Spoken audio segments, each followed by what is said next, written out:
Rico, outpost of American democracy. This island was discovered in 1493 by Christopher Columbus, to whose memory this monument at Aguadilla is consecrated. Ruled by Spain until 1898, peopled by descendants of Spanish settlers.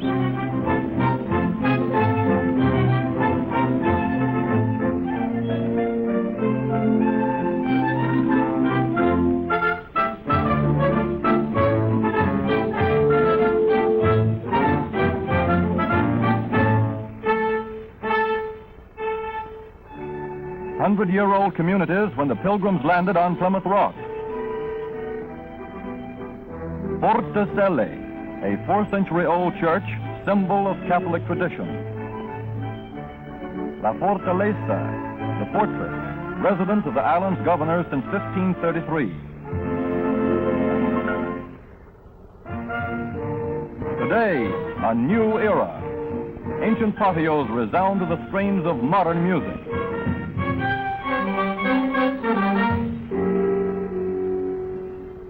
But time-honored customs linger on. Here is the Sayas Choriao, a centuries-old Puerto Rican country dance.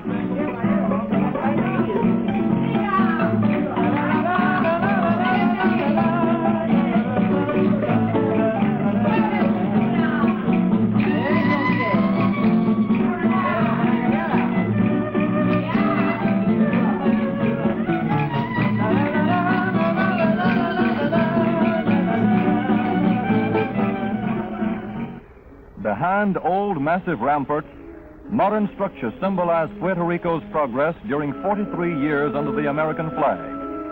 Its strategic position in an unsettled world now gives the island a new and vital importance, in the realization of which its 2 million peace-loving people are cooperating patriotically to forestall the spread of totalitarian tyranny to the shores of the Americas, and thus to uphold the traditions of the great Latin American patriots and teachers, of whom not the least is De Hostos, illustrious Puerto Rican educator.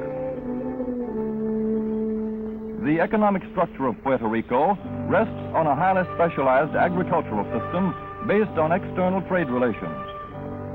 Sugarcane is king, the principal source of income. In 1940, 59% of all exports were agricultural products. Of this, 90% was sugar.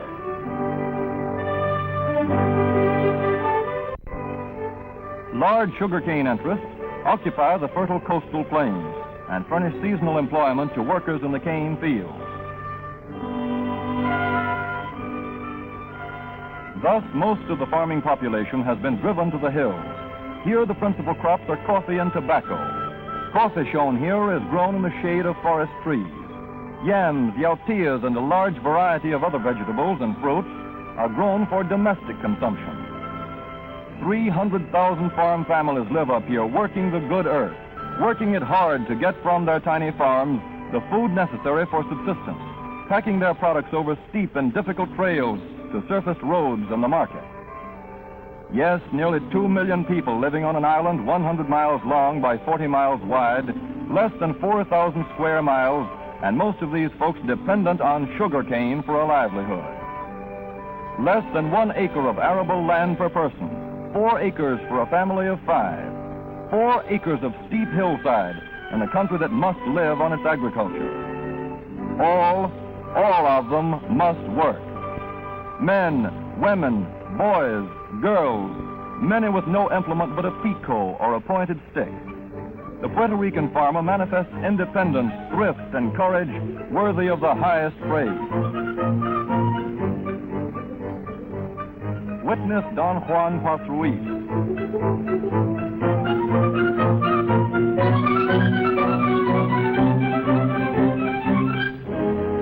By means of hard work, intelligent management, and the help of his family, he manages to grow on 22 acres about 75% of the food needed for his household of 19 persons.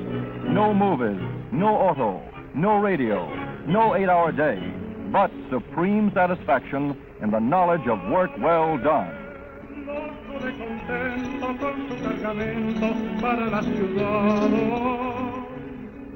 Don Juan is a native son of a countryside of extraordinary beauty, a land of blue skies and white surf, of majestic green mountains and magnificent sunsets, a land that yields a modest livelihood to people who work hard enough to win it.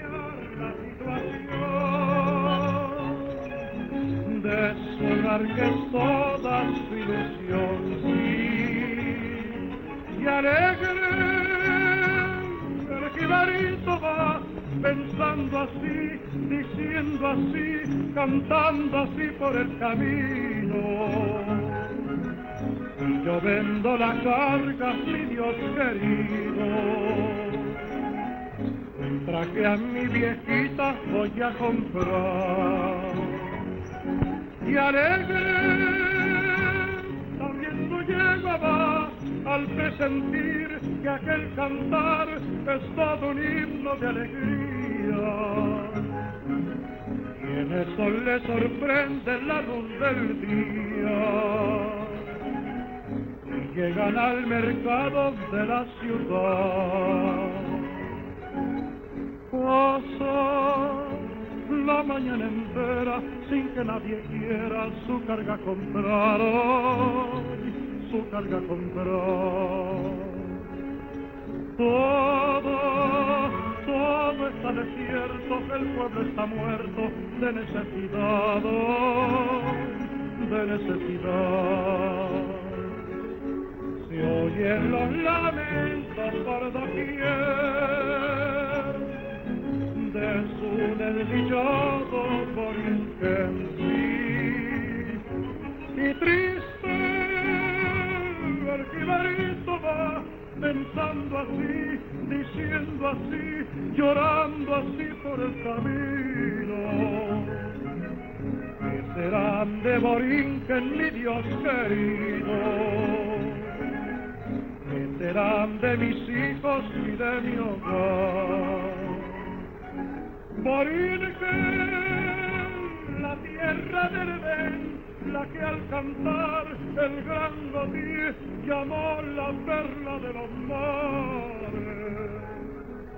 Ahora que tú te mueres con tus pesares, déjame que te cante y yo también. Who shall say that Don Juan is not justified in the belief that he lives in a country favored of God? And who shall say that this humble but self-reliant head of the house is not, in the essentials that count, the peer of any farmer anywhere? But though he may not complain, Don Juan does have his problems, and from now on, if he likes, he can have some help in solving them. The University of Puerto Rico is the headquarters of agricultural extension work started in 1934. Now a staff of about 100 extension workers gives a helping hand to the farmer, his wife, and his children. The College of Agriculture of the University of Puerto Rico develops trained personnel. From classes like these come the men and women who carry the message of better farming and better living to farm folks. Here we see the two agricultural experiment stations of Puerto Rico, where experiments are conducted for the benefit of farmers. Here is a root of a rotenone plant, introduced into Puerto Rico from the East Indies, and from which an insecticide, non-toxic to humans, is made. Experiments in perfume production from native plants are bearing fruit.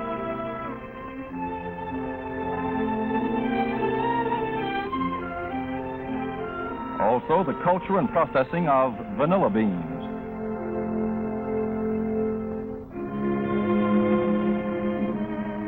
Bamboo furniture.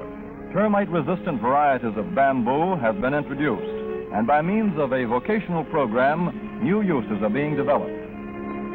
Successful varieties of bamboo are distributed to farmers. The Extension Service fosters the propagation and use of successful varieties of introduced plants.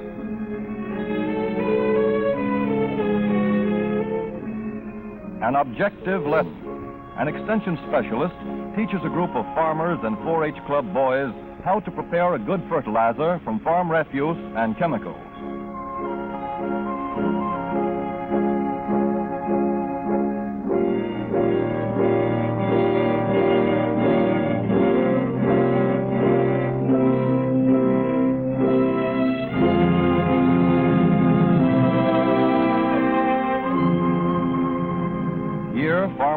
how to judge the characteristics of a good type of dairy cow.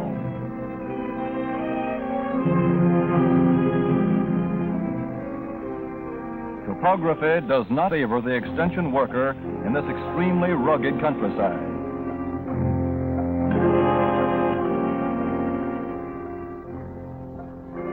Though the island is crisscrossed with hard-surfaced roads, the majority of the highland farms are reached only by steep and winding trails.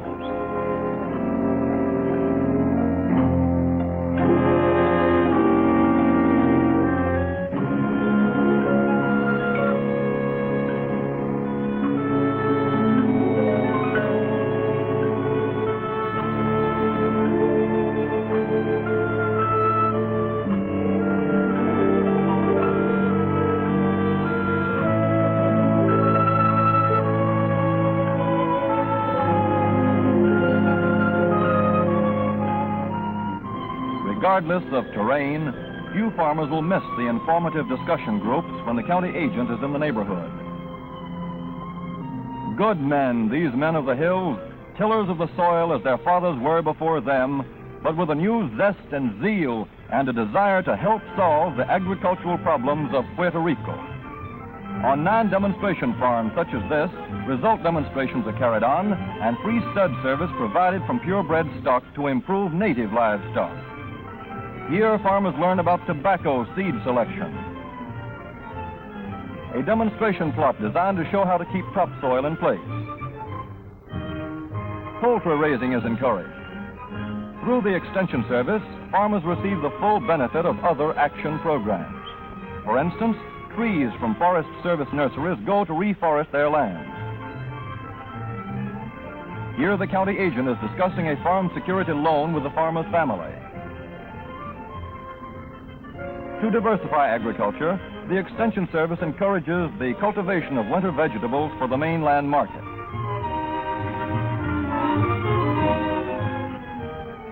Marginal lands are proving suitable for cotton. The cultivation of Sea Island cotton on such lands is being fostered.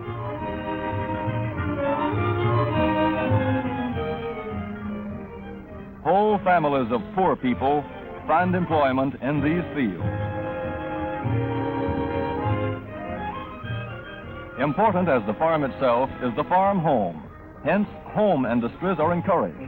Under extension guidance, Senora Josefa de Morales raises and cans food for home use and for sale. Hard work, but this beautiful and comfortable home is the reward. Deft fingers making the lace for which the charming Puerto Rican women are famous. An art passed down from mother to daughter through the centuries.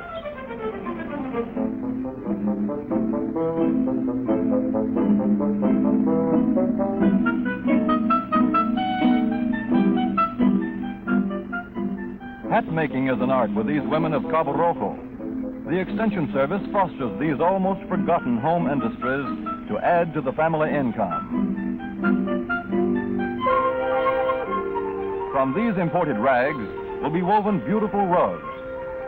Farm women and girls are trained to do this kind of work, thus creating another home industry.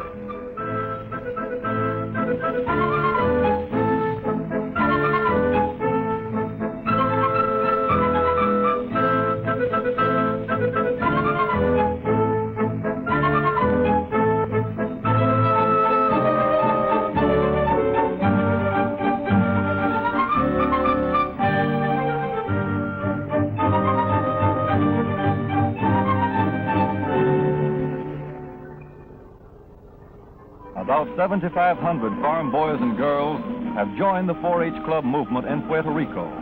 Listen to their 4-H pledge. Como miembro fiel del Club 4H prometo mi cabeza para pensar claramente, mi corazón para mayor sinceridad, mis manos para mejor servicio, mi salud para mejor bienestar, para mi hogar, mi comunidad, mi club y mi patria. By participating in social and civic activities, the rural youth trains for better citizenship. Dedicated to the betterment of farm life, their motto is, learn by doing, and they live up to it. here a group of boys at the Vega Baja demonstration farm learn how to graft citrus trees.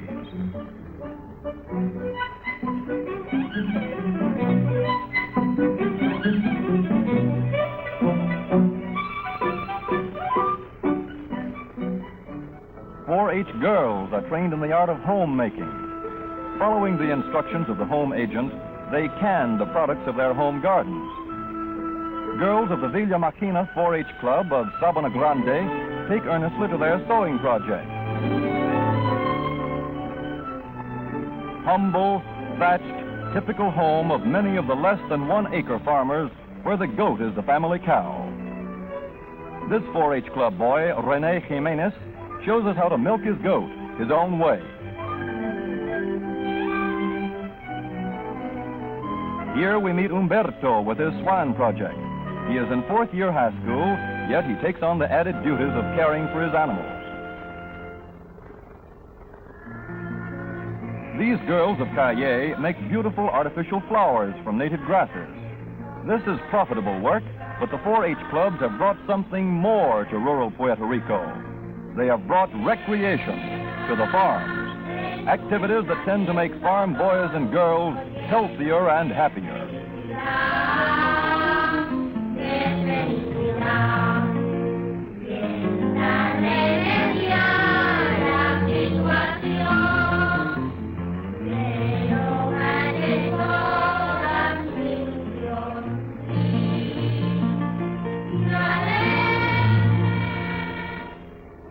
These girls of Luquillo make attractive and saleable dolls from seashells.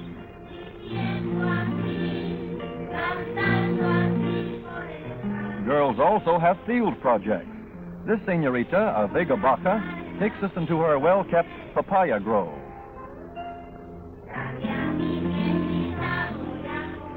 Thus, under the 4-H banner, an alert and healthy generation of rural youth is growing up to assume the grave responsibilities of citizenship.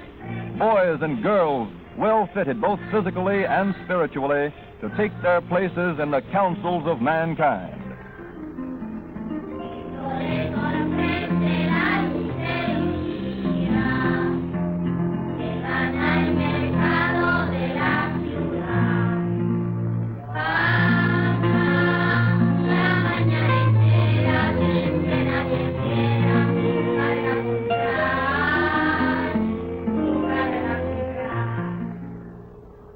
This spirit of helpful service on the one hand, and a determination to build for a more bountiful future on the other, better farmers are improving farming.